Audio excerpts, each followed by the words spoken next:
Hey everyone, it's Richard Metal Fan here, bringing you guys a brand new 2024 album review.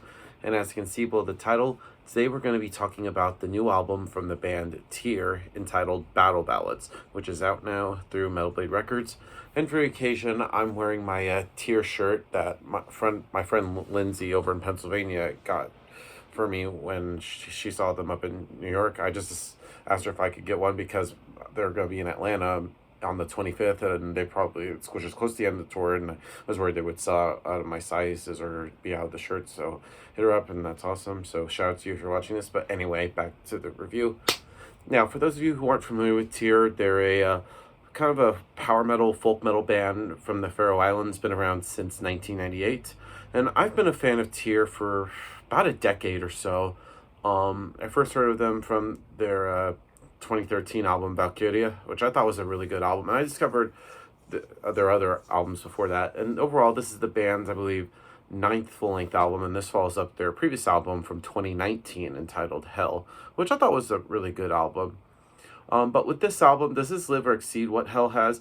In my honest opinion, I think it definitely has. I think Tear definitely has evolved with their style, going from their first album, which came out in 2002, which was How Far to Asgard, to even now with Ballads. They definitely have evolved, and I love how they pretty much add like their kind of like Norse mythology and sort of like heritage into their or mythology into their sound. You could definitely hear it's really present, especially with like the choirs and everything. Production wise, this album is really great. I really love the production that Tear has on their albums. They pretty much have a good balance of everything between. The vocals on here are tight from Harry Jonsson. He has that kind of commanding kind of voice, very powerful. Just once you hear it, just gets your attention right from the get-go. And his guitar playing along with the Hammer's guitars, like both guitars come with some really sick riffs, and just the soloing on here is really tight.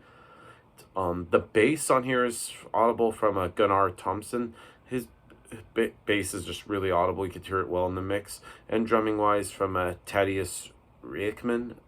Thaddeus's drumming is really sick. Just comes up with some really great beats. So without further ado, let's dive into this album track by track. Now, starting things off is the song Hammered. Now, right from the get-go, the band goes through 3.5 minutes of really great power metal with some classical flourishes.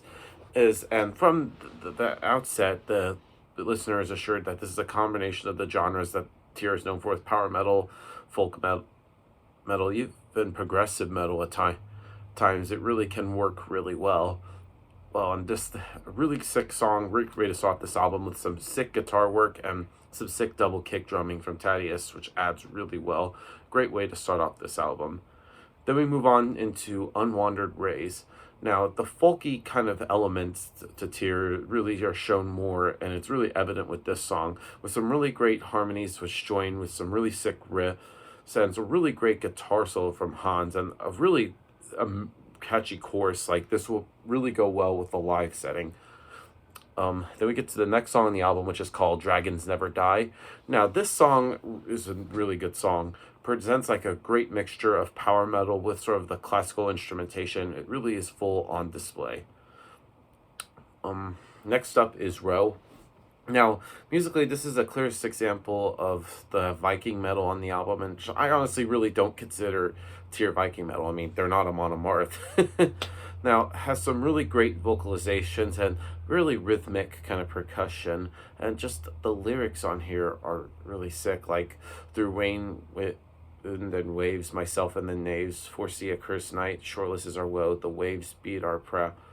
Oh, but I will not bow and lose this worst fight till the first fight.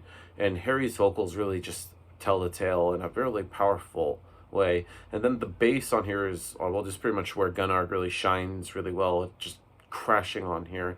And I just think it's a really good song. Next up is Torkil's Daughter. I probably butchered it.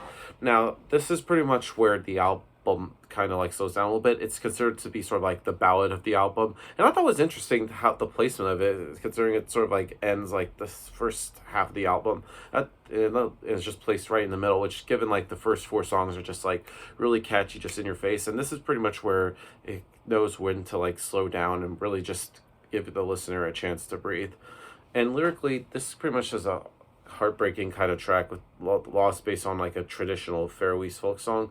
Has some really great acoustic guitars, and Harry is really great with his most locally and lyrically exposed. And I think it's a really great performance on here, and the track just builds steadily midway, and the symphonic kind of like elements add devastatingly just really great. It gives it kind of like a melancholy kind of vibe to it. Then we get to the second half of the album, and starting things off is Valkomnir Frøyninger. I can never fucking say that. Now, I heard this song was supposed to be on the previous album, Hell, but it wasn't like ready yet.